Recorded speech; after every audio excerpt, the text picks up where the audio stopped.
Thank you for joining us on Berated, B-Rated Conversations. The conversation you're about to hear is from August 23rd, 2022, when we talked to John Isberg, director of Final Summer. This conversation was recorded after his screening at Popcorn Frights. We are very excited to bring you this conversation. We hope you enjoy it. Final Summer is out now, and we recommend you check it out.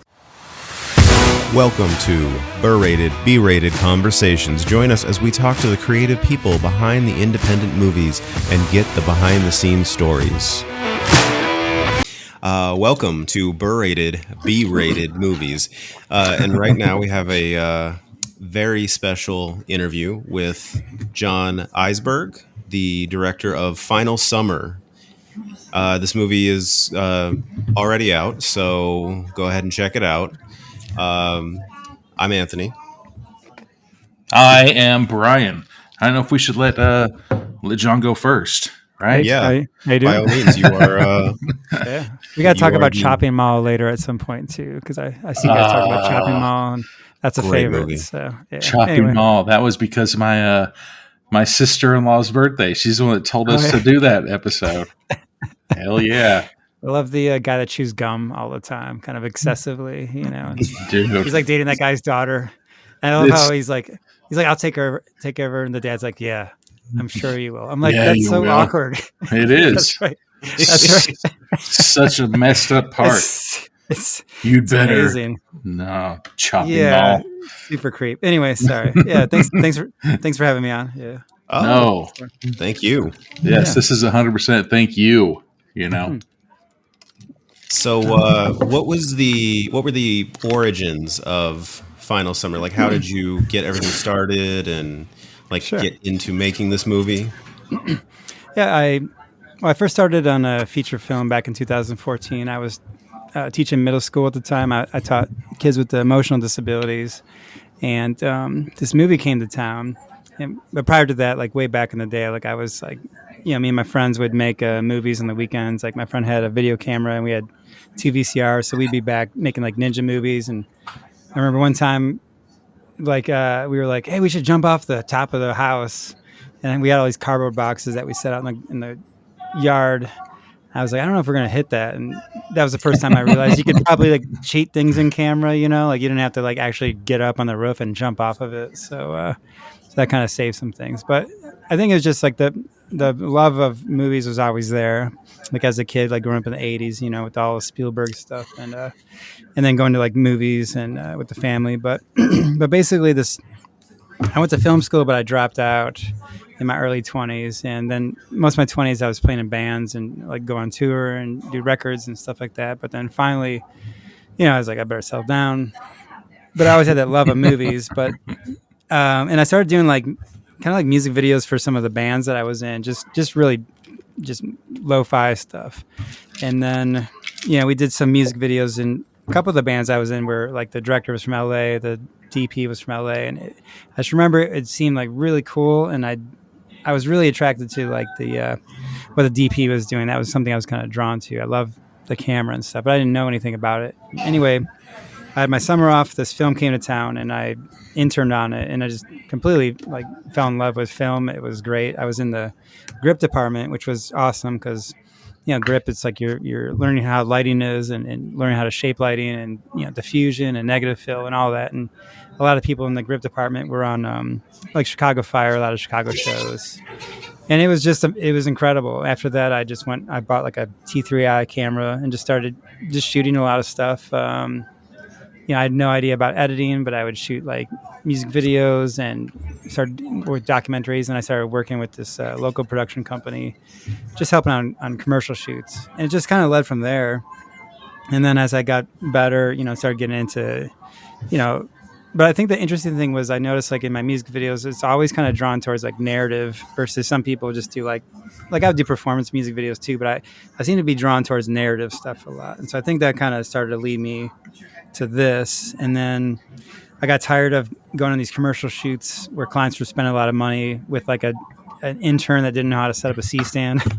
So I started doing because it's kind of embarrassing when they're spending 10 grand. You're like, this guy's over there like looking like he has no idea what he's doing. So I started doing this workshop at the back of the film studio in town. And then it was just free, and it was just for like high school and college students and like non-traditional. And then they started coming in, and we would just work on whatever I had on hand. So we had a red Scarlet in the back, and there was a C100, a couple lenses, and like a lighting kit, and that was it. And then I started buying like a C stand, and then like a 8x frame, and just more and more Dana Dolly, all sorts of stuff. And we just started doing like exercises, like let's take like some shots from like Blade Runner, and recreate them, and then we just started to work as kind of like started to learn as like what it's like to be a crew, what it's like to work on a set, because there was like a movie makers club in town. I always felt like it was a little bit more hobbyist, and I really liked what it was like being on an actual set, because I was also in the Army, and I felt like being on the set reminded me so much of when I was in the Army, like just the chain of command and how everything is broken down by sections.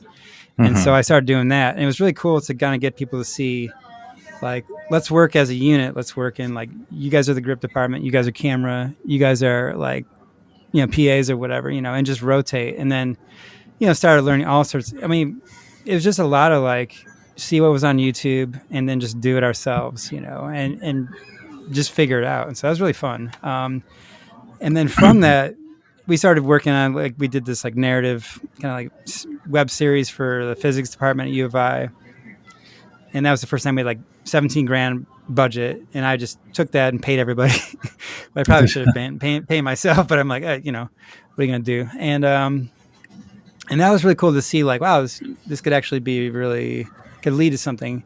And then there were some more films that came to town. We worked on like a Netflix documentary, Rising Phoenix. And then there was more like narrative features that came, and it was just kind of cool to see them see it, the possibility, because over time I had people like go from my workshop and then they went to Chicago to film school, or they went, one of the gaffers on my film, he's like in the local 476 in Chicago now, like in the Union, which is really awesome, because he's just like, it's just cool to see, because again, like I was a teacher, I was working with kids with PTSD. I got PTSD, and so I couldn't really teach anymore. So it was kind of awesome to still kind of have that bridge to teach people, especially something you love, And so finally I was like, we got to make a film, and I was like, it's going to suck because I was looking at like Austin, like Richard Linklater, who's in Austin, and Robert Rodriguez in Austin. I was like, it's going to take one of us. And we would have this conversation every year, like a couple of my other friends who do film locally. So like, it's got to take one of us to kind of get some idea and make a film happen. And it's going to suck to be whoever's the first one through the wall. But, which it did. But like, but that's how it's going to have to happen, because I kind of, going back to the band stuff, I was like, if you had a good show, you'd bring your friends on to open the show for you, because it's like everybody rises together. And I was in a band with my friend Chris, and he was in a band called Braid, and they were like a big emo band, and they had that kind of that just kind of like scene integrity thing that I really kind of liked. Anyway. And so finally, it was just a matter of like I'm sure if you guys ever think about making films, it's like, what's the right idea, because it's like, it's got to be, the story has to be efficient, and then you have to have like, location efficiency, all the kind of like economy of scale, which is hilarious, because then the first night that I was on set, I look back and I was like, the scale of this is like way bigger than I ever thought. I was like, we were basically trying to make like an 80s studio film on like nothing, because I have like this, I don't know if you ever read this at all, but this is Alex Ferrari. He does Indie Film Hustle. I don't know if you ever follow that podcast at all.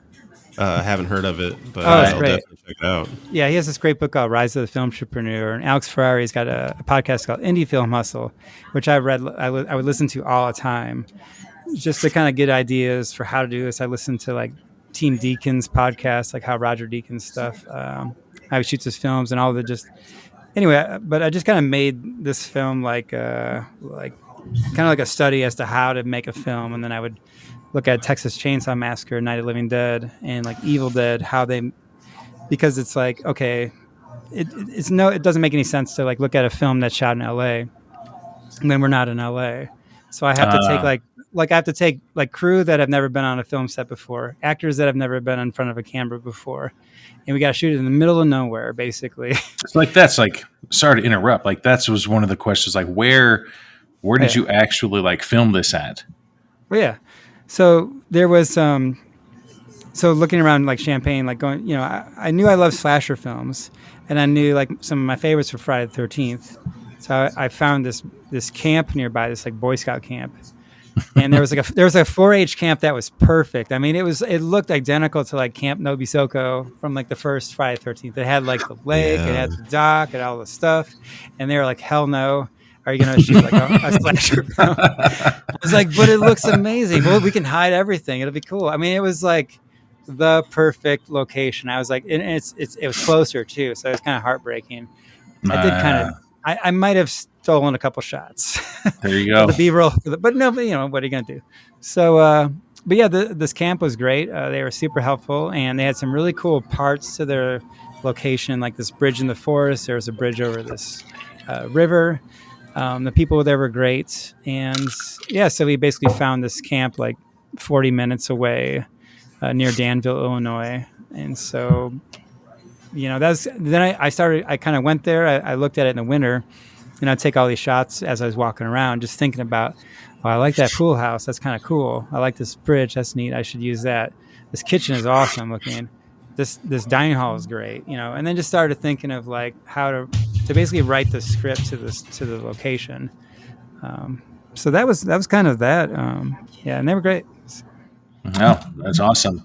Like you were talking about getting a camera and everything. I think I got a camera when I was, Jesus, what was I? Like 17, 18 years old. And then we would just like videotape. Like my brother and I would like kick open my little sister's doors with the dogs and be like, "Hey, wake up!" And they'd get all scared, you know. Or like we'd go do like, you know, videos for like college stuff, you know. But nothing ever as like awesome as you have done, thanks. You know. So the Well,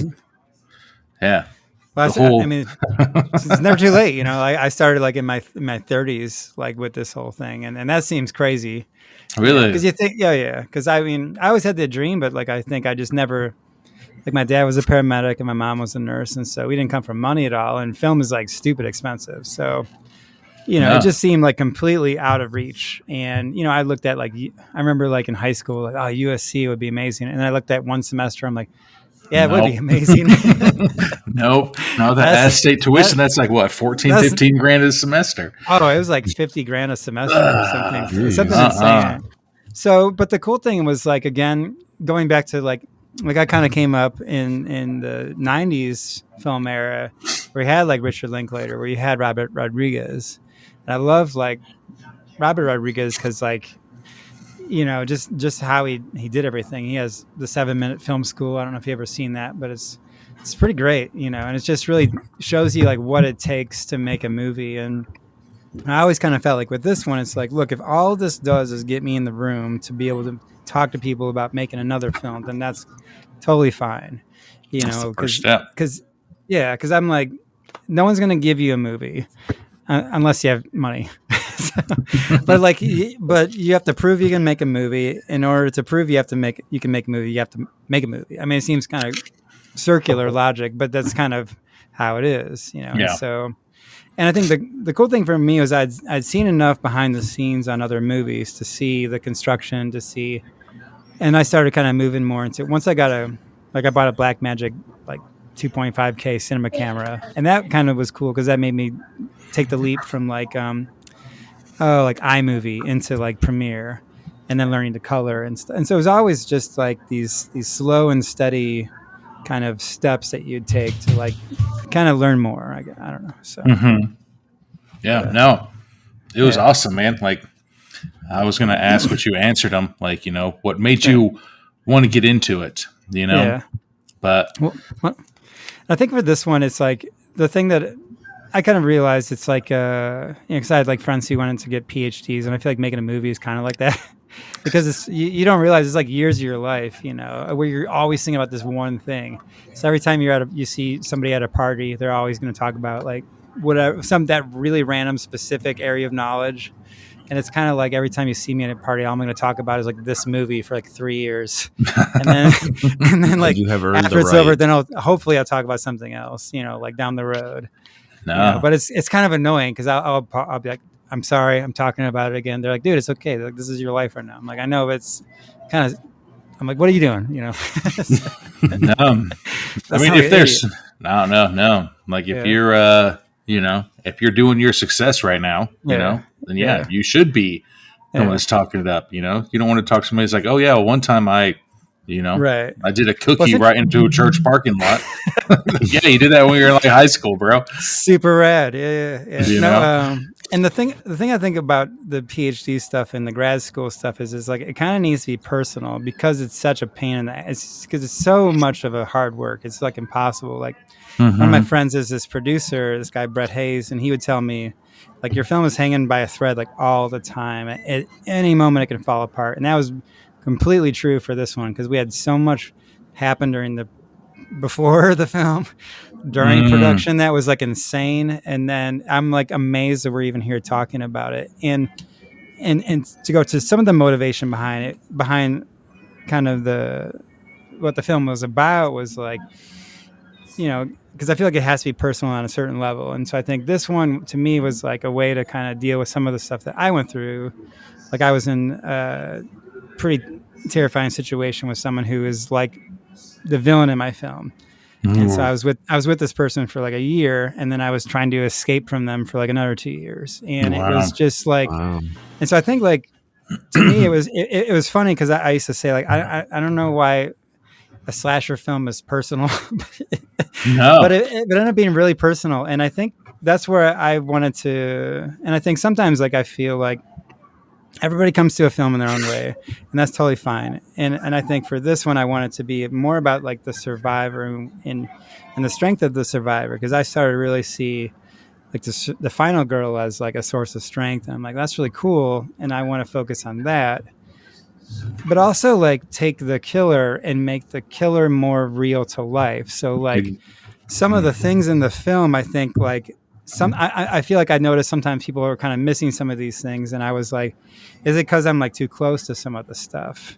Like, is it kind of like, for me, it's like that's very obvious, but I think for other people, they're like, well, I don't really get, what was with that note? No, like yeah, and it was like I went through stuff like that where it's like I'd be like, wait, what do you mean I'm emailing you? Like, I'm not emailing you. What are you talking about? Or like, or there would be like props and stuff set out for me to see, or even like there's this, so like a lot of the gaslighting and all of the manipulation and stuff was things that, and there's a scene in the movie where like it happened to me, but like in a much like less psychotic, I mean still psychotic, but like in a less slashery way, which is where like not to give too much away, well I guess the movie's out now, so it's in this world the movie's out, but like yes, the one guy like kills the sheriff, and then turns around and tells the Lexi, like, he's the killer, Lexi, he's the killer. And to me, it was like, people are like, why aren't you cutting in? Like, you should cut in to show the gore and stuff. And I was like, well, I want us to show the audience so they have no doubt, like, what just happened. Like, they saw it in the wide. Because I think there were times for me when I was like, things were happening where you just want people desperately to see like what is happening to you or what's happening on the, but no one really sees it. Like there's a great movie, Invisible Man, the remake with like Elizabeth Perkins, or not Perkins. I'm thinking of Big, but the other Elizabeth from Mad Men. Yeah. Yes. Yeah. And Okay. and it was interesting how like that movie, it triggered the stuff out of me because it was like she was trying to get people to see what she was experiencing, and I was like, I totally. It was Yeah. I had to chain smoke like 2 packs of smokes after seeing that movie for a while. I was like, all right, I'll be calmed down a little bit, but I think that's not to get too personal on it, but it's just like so I feel like that's why I felt like this film just kind of continued to happen, like it continued to push forward, because it's like it was too personal to give up on it, I guess. So no, that's awesome. Not to get heavy. No, that's awesome. Like I was actually talking with Anthony after we watched the movie, and I was like, dude, like there's like there's the horror movies of, like this person, you kill them like 100 times, they still wake up and come after you. You're just like, holy shit. Like, so like, unfortunately, like that's not, it's scary at the time, kind of, Yeah. but not really. But like yours, I really thought that it was like more realistic than anything, like me, if I'm going to go kill a bunch of freaking teenagers at a camp and one of them hits me with an axe, I'm gonna be like, Jesus, that hurt. And I'm not going to be able to run. You know what I'm saying? Like, I'm not going to be able to run after you. And so like yours was like super realistic, and so then you just explained why it's super realistic, because you freaking did all this stuff. And so that was like one of my biggest things I wanted to bring up was like, like one of the things that like really scares me is like if I can put myself in that position, like if there's people like, oh, I was just sitting out back and all of a sudden like a UFO starts showing up, I'd be like, damn, that would really happen compared to, if I don't know, War of the Worlds, for instance, it's a little bit more, far-fetched-ish, but yours, like, you have this one person and when he runs, he'll run at you. But then you have these kids and like some of them were where there's like, oh, I don't think that's Mark. And they still walked up to him like, why the hell are you doing? Like, damn it, don't freaking walk up to this dude. He's standing with an axe. And as soon as they hit that one, there's like, is he playing? There's like, oh shit, he's not playing, And it's like, I think too, like, like the gore in it too was like, we've seen some, movies over the top. Yes. Where like they'll barely touch you and like you literally shoot out like ketchup and Jello. Exactly. It looks like Gallagher, Well, yours, like there's that scene where he gets hit in the ribs with that axe. Sorry to spoiler this, but there's a scene where he gets hit in the ribs with that axe. And I'm just like, dude, he's not getting up from that. And it took him how long? He's like, oh God, this hurts so bad. And you see him, And so that's one of those things where like, like I love the movie. Like you put yourself into that. If you're just like, dude, if I was at that camp and this happened, like everything looks super like realistic, You're not going and having somebody, grab somebody by the head and like squeeze it like this and it blows up. You know what I'm saying? Yeah. Like there's ones where somebody gets stabbed. There's like, oh, like that hurt. They're not going to. Yeah. Oh yeah. Like I always go back to like some of it is, to me, it's like the humor of it is the thought that like what it would be like if it really happened. So I always laugh at like Mario is my favorite character in the film. Like I love Miles. He's like favorite. He's like just like a badass, and I love how the scene where like my favorite scene, and I was always like every character should do something heroic but also true to them. And so like when he goes out to finally confront the killer, it's the funniest stuff because it's like he's never fought before. No, yeah, and I go back to like if you ever seen like a bar fight, like bar fights are not like in the like they're not like that one Carpenter movie They Live where they're duking out for like 5 minutes. It's just like two dudes.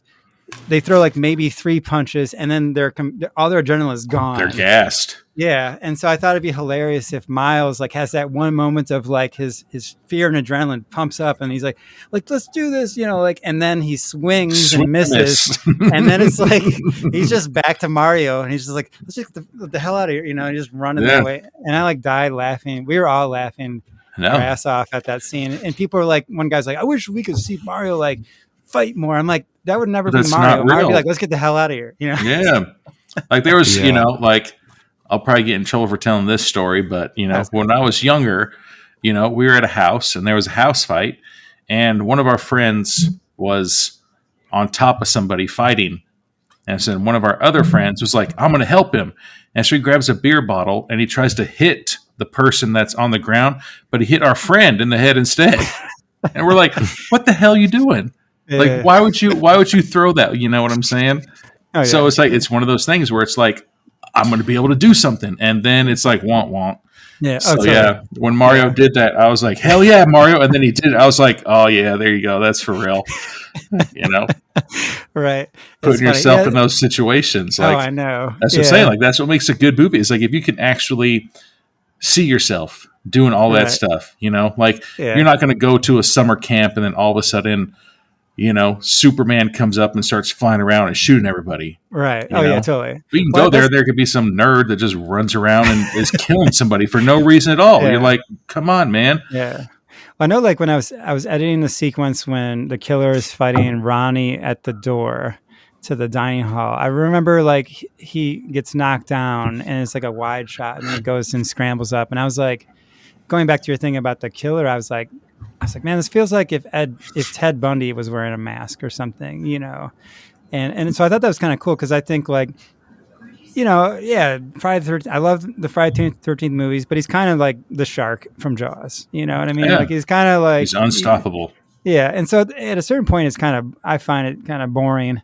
It's funny because everybody's like, "This is a rip off of." I'm like, yeah, there's homage, but like, I'm like, I want something to be a little bit more psychologically interesting. And so to me, like Mike is a narcissist, and so like I wanted to leave clues in the film where you're like, if you watch it again, you're like, yeah, that's a little weird, like how he reacted to that, or why is he doing this? And there's other scenes where, you know, just because we just, you know, we had like 11-day shoot schedule, and Wow. there were just things that we just didn't end up getting to. So we had 11 days to shoot for the camp. We were there for like 2 weeks. We had like 2 days off, and then we did a pickup at the prologue because originally we were gonna have a prologue scene with like all these campers in it and stuff.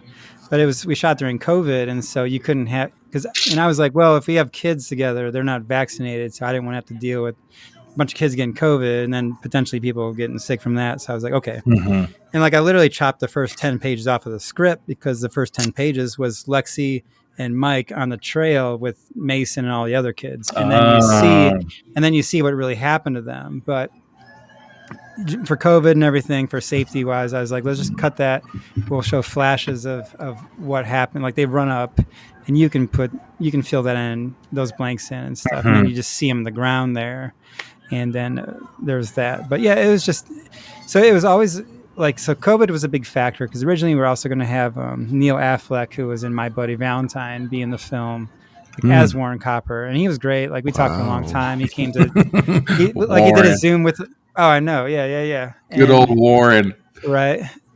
But eventually we had an actor local who taught like acting at U of I, and a lot of the actors in the cast were from the U of I theater program too. So they all kind of knew. So I think like half of the cast knew each other.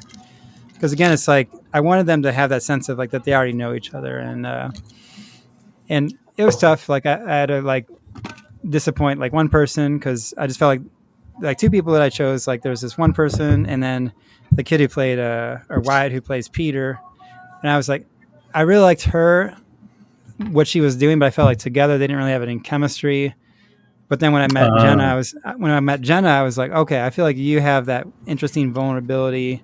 But then she had this really kind of funny edge to herself. And what I would do with her and the Wyatt who plays Peter is we would walk back and forth in my alley behind my house, and we just do that scene where she's like talking to him in the woods, and she does that bullshit story to him just to kind of throw it back in his face. And that was one of my favorite moments. Oh yeah, it's funny because like I was originally going to work with an editor. He's like, you got to cut that scene. I'm like, it's the first scene where the audience likes her, I think. Well, yeah, that's the thing. Like normally, like the final girl in a lot of these like 80s horror films, like they're just sanitized of any type of personality because you don't like. Think the thought was in the 80s, you don't want to piss off the audience and have them hate the final girl.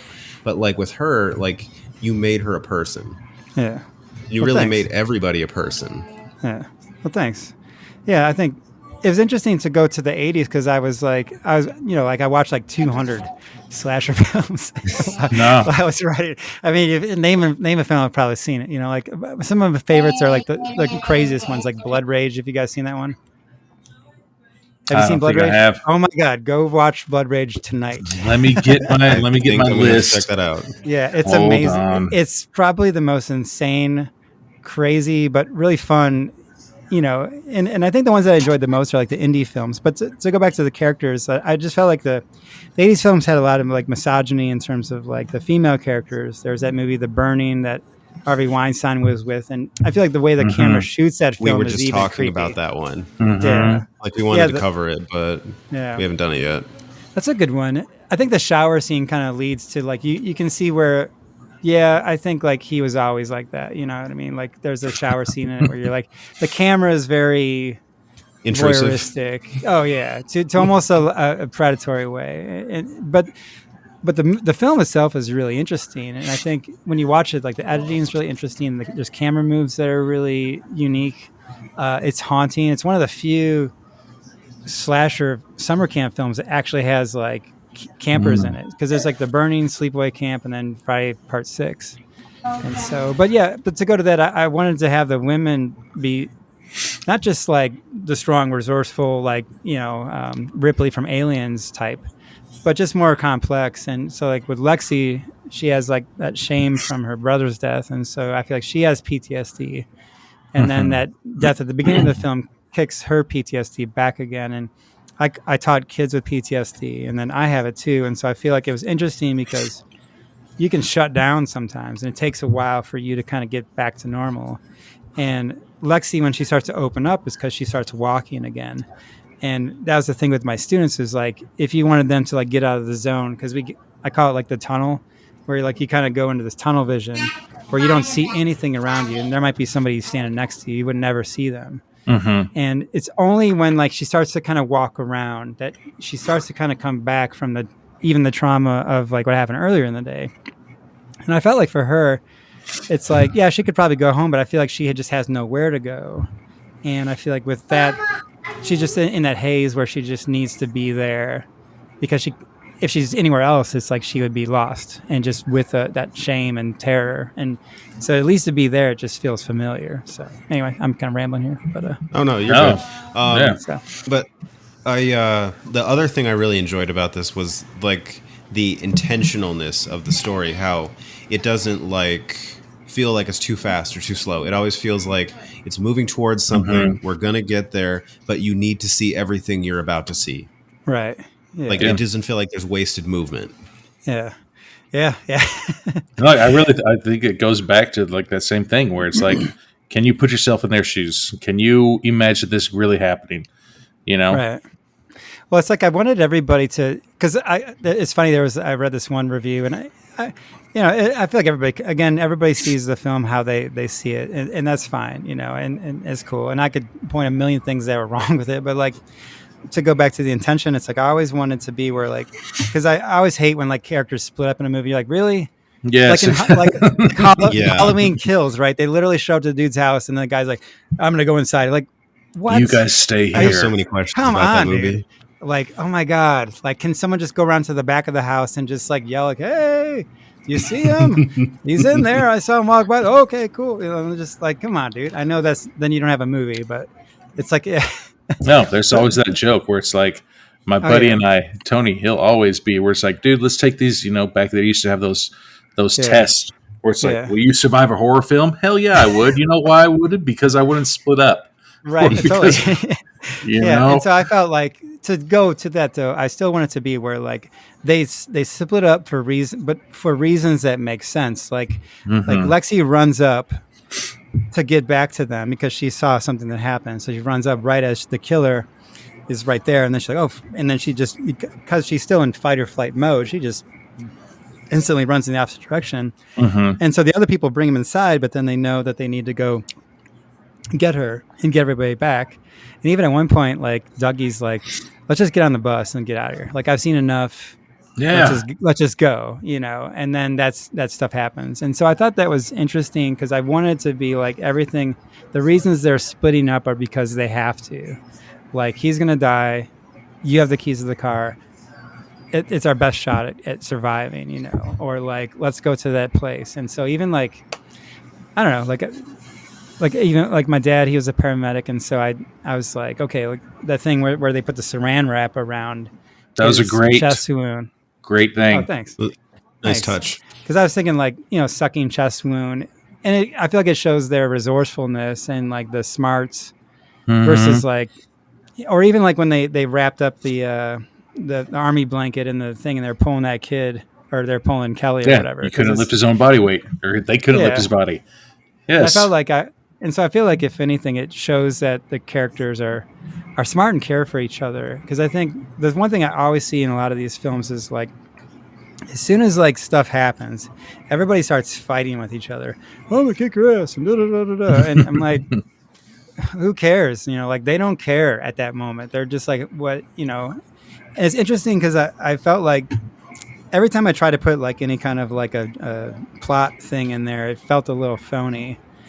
And even it's like they don't ever seem to ask like why this is happening. I don't know if they even care why it's happening. I feel like they're just too like that Maslow's hierarchy of needs, kind of thing. They're like down here. Just survival. Yeah. They're not really into the, like, oh, what does this all mean? I'm like, and Miles like, let's just get the fuck out of here. Like, okay. That's exactly. No. No. So anyway, but yeah, thanks for noticing that stuff, because I think that was the big point. Sorry. No, yeah, no, like it was like a great movie. Like this is one of the horror movies where I can say I have multiple characters that I really like that felt well developed. Like Mario, to me, felt like if you watch Game of Thrones, he felt like Samwell Tarly. Yeah. Like he's not the guy you would see in the fight, but he's the guy who's about to fight. Right. Like he's gonna try his damnedest. Right. Yeah. Yeah. Oh, I love those moments. Oh yeah. Yeah. And Moose, even like I really like Moose a lot, and I feel like he's interesting because I feel like when we were on the set, like Rico, who I loved, I saw he had. I kind of looked through like the Chicago casting director, and I saw this guy, and he had all these like really funny videos where he would play everybody in his family, and it was like the funniest stuff. And I'm like, this guy is just hilarious. I really want him to be in my film. I hope he would be down. And I remember he was like, I sent him the script, and he was telling me, he's like, oh, I started flipping through it, and then he like looked at his girlfriend, and she's like, what? He's like, it's a horror movie. She's like, He's like, it's a horror movie, and like he's, so I'm gonna die first, probably, right? And so it was funny. And then he got to the part where he gets knocked out, and he's like, yep, here it comes. Here's my big death scene or whatever. And then he's like, and then he gets knocked out. He's like, huh? And then he flips to the end of it. He's like, I'm alive. Like, he's like, hell yeah, yeah. Which I kind of love because again, it's like that was some of the things I wanted to kind of hit with this film. But to go to the characters, I just love. I try to make all the characters interesting, all the female characters interesting. Like Georgia, I love her character a lot. I feel like she's got that sarcastic sense of humor. But even in at the end when she's like in the closet with Lexi, and there's that scene where she's like, there's a scene like a bit of a scene that I cut where they're talking about like Georgia's like, hey, there's this club, Mabel's. We're gonna go there in the fall. There's some bands coming to town, and you'll like the guitarist or whatever, and so, but I cut that just because it was kind of awkward, and so that was why, like, when she starts talking about we're gonna go to that club with the band boys and the guitarist, I thought it'd be funny if like Lexi was like, no, Lexi, and then you're waiting for her to say like I'll never live on, and then she says drummers are sexy, and I was like. And one of my friends who was a drummer, like I had him come over to watch the movie one night as like a test screen, and we got to the part. He's like, "Fuck yeah, dude!" So score one. Yeah. So I thought that was fun. So So anyway, no, like we think like all the characters, like we said, put them in, and like one of the things that I do is like or that everybody kind of does, where we try to see, like. What's going to happen, or if there's a mistake that happens. And so like we notice that, like every other horror movie, if you don't see them die, then they don't die. And so like as soon as that guy got knocked out with that big ass trophy, I was like, he's not dead. Right. And then all of a sudden it comes back, And the same, there was 2 or 3 other scenes, right? Where somebody gets knocked out and you're just like, they'd better not be dead. And then sure enough, they're not. And so, like, you covered all those loose ends where you're just like, nope, this person didn't die because they just got knocked out. This person didn't die because they just got knocked out. So, like, kudos. Like, good job. You didn't have any, like, loose ends. You had them all, everything in line. Like, good job, man. Thanks. I mean, it doesn't really mean anything coming from me. No, it's awesome. Well, but I mean, like, I'm as much of a... I'm right there with you on a lot. I'm like, real, like, hold up a second now. Or, all those things. Like, even like the cop, when the cop gets killed, I was like, it was interesting because I was talking to the actor. It's like, no, like I think like once we start talking about the scene together, he's like, oh, okay. I'm like, yeah, like you're showing up and you're not so sure about this guy. And you know something that he doesn't know, which is that you were with Warren Copper earlier that day. So when he brings him up, it's already kind of like you're already kind of like, I don't know, because they had some calls. There's some weird stuff going on. I don't know. That scene, yeah. that scene, I was like, oh, dang it, he can't go that easy. Yeah. But like it's the same thing. I was like, don't do it, don't do it. Like you see, like yourself sitting up in the chair, like, don't do it, don't do it, don't. Oh, damn it, he did Right. it. You know, Yeah. but it's just one of those, like you said, like it's put yourself in that situation. Yeah. No, he's cool. He was from Texas too. He was like this kind of like legendary high school football coach. This guy, I call him. His name was like Coach Carl Bailey, and so I always just call him Coach. When we were, all right, Coach, this is what I want you to do. Damn. He was the nicest dude. We had one actor wasn't able to get tested for COVID before he came, so he dropped out. So he couldn't do it at the last minute. So this guy, so he like flew up from Texas like a couple days before. He's like, yeah, I'll be there. I'm like, dude, thank you. And he did an awesome job. And it was fun to talk with him about that scene. I'm like, it's like, yeah, you're wary of this guy because he's saying stuff that doesn't make any sense. And then, it was fun to work with Charlie, who's the actor who played Mike. And I was always like, okay, because I went back to like when I was dealing with my person. And I was like, okay, like you're going to start to be like, you need to be more like almost like a meth head, like a crack addict when you're talking. Like you're so like hyper and you're trying to say this thing that's happening, but it's obviously crazy, And so I loved how he's like, no, it's just right over here. Like da da da da. And how it plays. It's like, you're like, hold up now. Like, it's like, no, come closer, come closer, come closer. No, don't get any closer. Damn it. Yeah. And I've seen stuff like, to the incident that I was talking about kind of loosely was I was kind of like Lexi in that position where it's like I'm seeing someone I know and they're performing for me, but they're also performing for this other person. It was like the weirdest thing where you're seeing someone like try to maintain these two different narratives to get them to see something and get you to see something, and it's completely different. And so it was just interesting to throw that psychology into the film. And I really love how Charlie really kind of committed to his part, and he would get really method. He'd be over there like, like over there, like my gaffer Chad. He like walked up. He's like, "Hey, I just want to see if he's like, never mind." I was like, "Chad, don't let him do his thing," But Charlie's a badass. Like he kind of saved the film because when those guys dropped out, instantly called up Charlie because I always wanted him in that role anyway. I was like, "Hey, what are you doing next 2 weeks?" He's like, "I don't know what's going on." I'm like, I needed to be back in the film again. No, which he was just a great dude. Anyway, so that's awesome. But yeah. So I don't know what else. What are you? No, I'm good to keep talking. I can talk forever about this stuff. So. I love talking about film. So no, that was what I really wanted to do. To see what got you into it, why'd you do it, and stuff like that. Like let you know our point of view. Like I really enjoyed it. Like it was the thing that gets people, or not gets people. I guess I can't say that, but if I could put myself into it, I think for me, it's just I hope that if people can kind of like take a step back from the Friday the 13th like dressing and kind of see something different about the film. I kind of hope like that's kind of my intention. Like I wanted the characters to be real. To feel real and to feel like they live in a world where those movies exist, So like Lost Boys, and Lost Boys was a huge inspiration for me because I love the sense of humor. Oh my God. Like the sense of humor about it is so funny.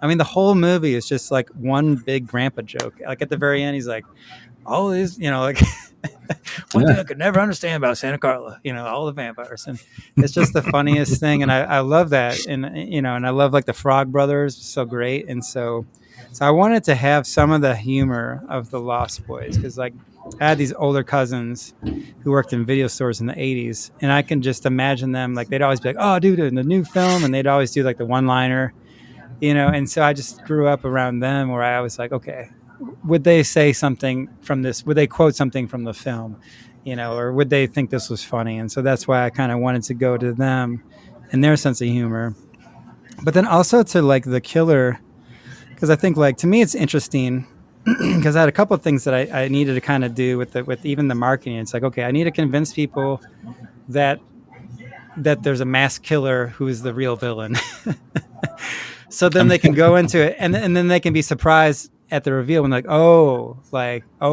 I did not see that, or maybe they did see it coming, but but I still wanted to hide who the real villain was because I felt like, to me, it's like the mask is just the killer in the mask is like the hammer that she wields.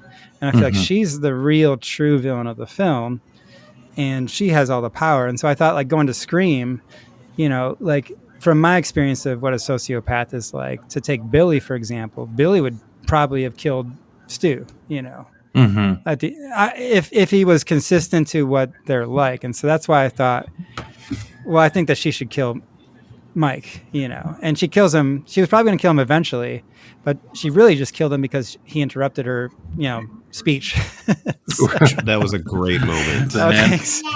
Yeah. Because I was like, she's such a narcissist, and so there's like a narcissistic rage where, like, if you cut them off or you belittle them or you steal their thunder, they'll just kind of flip on you, and it won't really make sense except for that what they're like. And so I was like, it would be kind of funny if she just killed him. Because in that way, he's holding Peter over the edge of the pool. So then he falls in, and then Peter falls in. And now you have this like double jeopardy where, like, she's got the gun, and Lexi's in the pool. And I just thought it'd be hilarious if she just kind of like dismissed him one more time, where she's like you should have come for a better family. Right. Where I was just like, that's just kind of cold. And then just the thing where it was funny when we did the scene, because like, the Joy who plays Linnea, she actually had some issues with someone who was like that as well. So we kind of bonded over our own personal experiences with kind of recovering from, abuse and narcissistic abuse and stuff. And it was interesting, like, that character was the easiest character for me to write. And for her, she knew it so well. She just knew how to play it easily. And the creepiest moment to me was when she's in the pool and she's telling Lexi she needs to put the gun in her mouth. And I was like, just do it like you're giving she's like, I know, it's like giving like a baby like their medicine or something. And it was just the creepiest, like, it made my skin crawl when we were filming it. Like, this feels so wrong, in a way. But and then yeah. Yeah. Ooh. But it was cool though. I mean, did you catch the Say Anything reference at all? Have you ever seen the movie? The jukebox, yeah, man. When she puts the stereo over her head, that's like a reference to Say Anything. Right. And yeah, I didn't think about that. I was waiting for that. When she throws the boombox into the pool, that's kind of a reference to Nirvana's Nevermind cover, like that came out in '91. And then the song that's playing is like mild band song, and so it was fun. But anyway, thanks for talking about it. I don't know what kind of slasher films do you like? I mean, what are you drawn to in a slasher film? You want to go first, Brian? Oh, I watched all horror movies. Like, there was a time in my life where I was with somebody for years and they did not like horror movies. And so I was like, how the hell? And so then as soon as, I wasn't with that person, like, I got with my current wife. And so my wife now, when we first started dating, like, that's all we would watch. And I was like, dude, this girl's going to think that I'm just some weird person, because every time I was like, hey, you want to come over watch a movie? And then it's another horror movie, another horror movie, another horror movie, because I missed out on so many horror movies for years, And so now I was like, hey, guess what? We've got, a lot of years to catch up on horror movies because I missed out on them, And so, like, I don't know why my wife stayed with me still right now. People are just like, what the hell? How'd you end up with this girl, And I'm like, I don't know, man. We went through so much stuff at the beginning of a relationship. And the first thing was, I was like, hey, you want to come over? We never watched romance movies. We never watched comedies. We never watched anything. Like, it was every single horror movie that had been out, like, Skeleton Key, The Village, Constantine, like, what the hell? Dawn of the Dead. Like, every single, it didn't matter what it was, as long as it was a horror movie, like, I was watching it, She sounds awesome. Yeah.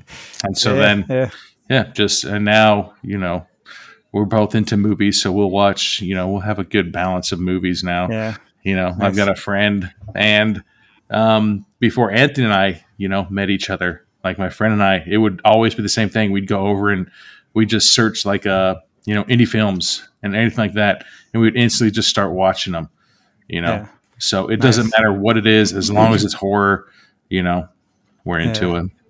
I'll tell you one thing real quick, like, and I want to hear your films too. Like, the first time when I started dating my wife, we went to see the movie Gone Girl because I like David Fincher a lot, but I had no idea what the film was about, and it was like insane how much like I resonated with like her portrayal of that character in the film. I was like, so after that movie was over, I was like, okay, I got to tell you about my story because it was like seeing her on the screen. And equal parts like scared the hell out of me, and also I was laughing at all these really inappropriate moments because I was like, I can't believe like she totally nailed this character. It was insane. But anyway, so yeah, tell me about your favorite. I mean, I kind of like, I would say like my first was like Friday the 13th, Phantasm, Yeah. like those Yeah, those dude. kind of movies. And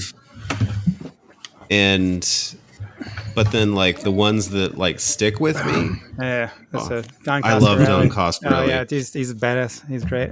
Yeah, like I remember that was one of the first movies I showed my wife, who does not like horror movies. Was what was it? John dies at the end. Oh yeah. You get like 8 minutes in, and there's that scene with the meat monster, and she's like, "Why are you making me watch a movie with a giant meat monster? This is stupid." It's like a litmus test, you know. Yeah, You pass but it. yeah, no, but like I'll watch my movies when she's not here, so it all works out. But like, yeah. now kind of like after watching so many of those where it's gore, I like the deeper story, like where a character feels like a character, and like you understand why people are doing what they're doing. Yeah. Oh yeah. Yeah, it's interesting. Like, I feel like everybody comes to their own thing. And I remember going back to the editor, I ended up not working with him. Like, he came with a bunch of money, but I just felt like he was going to turn into like this midnight cult film. And he was like, you got to get rid of that final scene with Lexi and Warren Copper in the hospital. I'm like, that's the whole heart of the film. Yeah. Yeah, why? Because I was like, he's like, oh, it's just too da-da-da-da. I'm like, dude, like, so Lexi is like who I was when I was out of that situation, and then Warren is like kind of who I am now. And so I felt like it was interesting because I wanted her to like see him and then have these moments where like he talks about his past in kind of like loose ways, you know, like he was in Vietnam, he had PTSD from that, he saw a lot of people die, and the thing that I wanted to kind of like, my dad, he has PTSD from being a paramedic for 35 years, and he counsels a lot of firefighters and EMTs now, and you get that 1,000-yard stare. You get that thing where like you don't like being around people sometimes, or like, you know, like the kids that I taught, like they would like, if you just looked at them and they locked eyes, they would like want to kick you, or they would like want to kill you basically. But it's just that body's reaction to that stuff. But for some, and then as you kind of get away from the fight or flight, then it becomes a little bit more complex. And so then you can get to where like people would see him off, maybe like alone in the woods, staring off at something, and he's like deep in his flashback or something.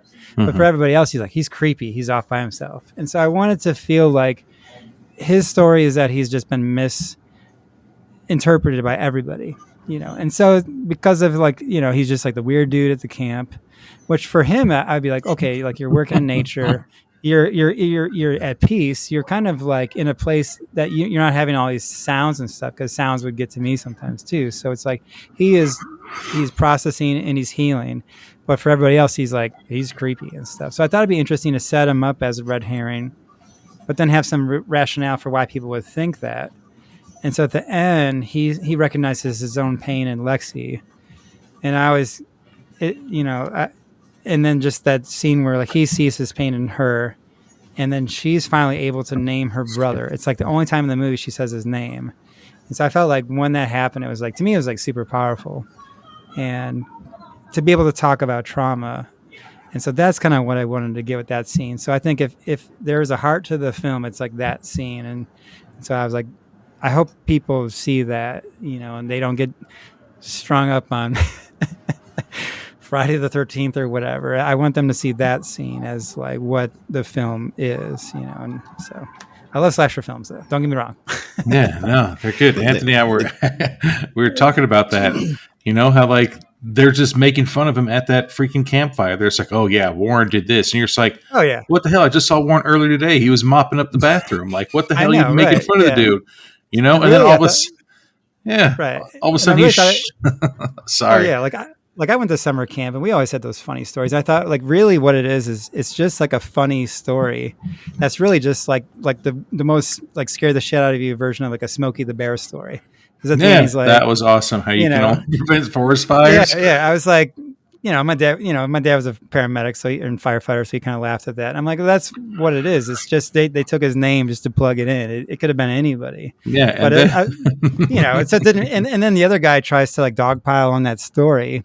Oh, he killed everybody. He's like, dumbass. Like, if he would have killed them, they would be dead. Stupid, kind of thing. yeah, no, I wanted And to kick so, somebody's ass when there's like, oh, the nerve of him to show up. You're just like, what the fuck you mean the nerve of him to show up? His right, son just died. He's coming to see his body. Like, you're a jackass. Like, the nerve of him right. to show up. What, a janitor can't show up to freaking Oh see yeah, his right. dead body? But oh yeah, Dickhead. and then for them though, they have this different view of him as like the boogeyman, And so Yeah. I think they are misperceiving him too, based on how it's like urban legends become mixed with fact and fiction, and so then you start to like look at people a certain way. And so Yeah, but the anyway, fact it's that just you the fact yeah, that you saw Warren 5 minutes earlier before you lit the fire, Warren probably helped you build that fire.